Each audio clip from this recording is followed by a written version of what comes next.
అసలు నేను ఇప్పుడు పాడు చేయవు తెలుసా నేను ఎత్తుకనా నాకు తెలుసు అయిను నాకు తెలుసు ఎత్తుకుంటా ఎక్కిలు వస్తుంది కదా ఎక్కిలు వస్తే తాత ఎత్తుకోవాలి కదా బర్ఫీ చేయించాలి కదా ఎక్కిలు అయిపోయేంత వరకు చూసుకోవాలి కదా నాకు తెలుసు నాకు తెలుసు తాతనేమో తాత వీడియో మీద కాన్సన్ట్రేషన్ లో ఉన్నాడు ఇంకా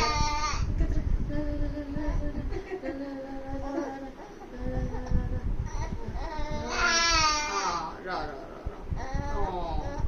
నచ్చట్లే ఎత్తుకోవాల్సిందే ఏం చేయాలి చెప్పు ఏం చేయాలి చెప్పు అవునా ఎత్తుకుంటలేదా